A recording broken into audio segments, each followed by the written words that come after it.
JE, Java Entreprise Edition Web Conteneur. Tout d'abord, nous avons effectué quelques rappels sur le JE et voir pourquoi est-ce que, particulièrement ici, nous allons nous intéresser au Web Conteneur.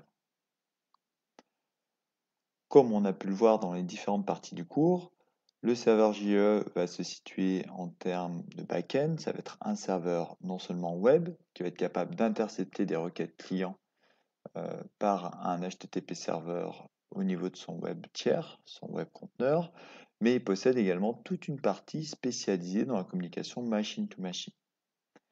La partie sur laquelle nous allons nous intéresser de façon plus en détail dans ce cours, va être cette partie web conteneur, la partie qui agit directement en interaction avec le web browser.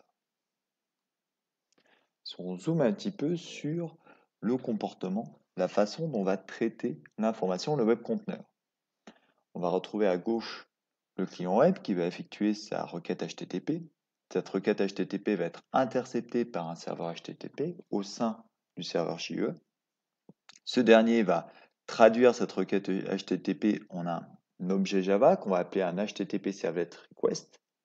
Cette dernière va être interceptée par des composants web qui peuvent être côté Java, qui peuvent être soit des servlets, soit des JSP, qui vont interagir avec la base de données, vont interagir avec un autre composant qui s'appelle des JavaBeans, qui va être une représentation de la donnée sous forme Java, qui va nous permettre de remplir les modèles de réponse à destination de notre web browser.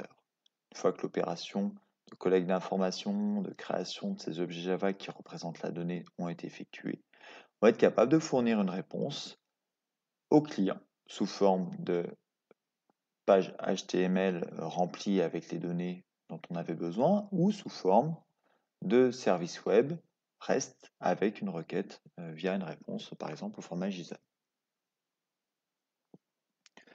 Lorsqu'on va démarrer un projet Java, un projet JE, notamment sous Eclipse, on va avoir différentes parties qui vont être à notre disposition sur l'arborescence de programmation. Tout d'abord, on va distinguer la première partie autour de ce qui est appelé Java Resources, qui va concentrer l'ensemble des classes Java qui auront l'obligation d'être précompilées avec l'outil Javac, qui vont nous permettre de représenter comment est-ce que j'interagis avec les requêtes HTTP dans le monde Java. C'est ici qu'on va créer nos objets, les servlets, qui vont permettre de récupérer les requêtes HTTP, et également les objets Java qui vont contenir la donnée, par exemple ici les beans, Java Bean, à destination des modèles de représentation de l'information comme les JSP. Donc toute cette partie de Java Resources devra être compilée et va être inclus dans l'archive qu'on va donner plus tard au serveur web. Donc on aura également tout un volet de contenu statique, qui va être contenu dans tout ce qui est web content.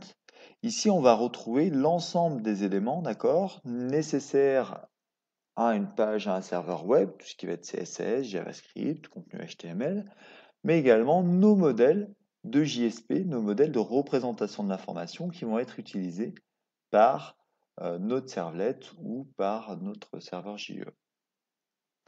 On aura également une section un petit peu particulière dans ce web content qui s'appelle le WebInf. Le WebInf aura pour rôle d'être une zone dédiée au serveur qui ne sera pas accessible directement au client du web browser. Elle va notamment concentrer la configuration de notre serveur web JE, ainsi que l'ensemble des librairies nécessaires à son bon fonctionnement.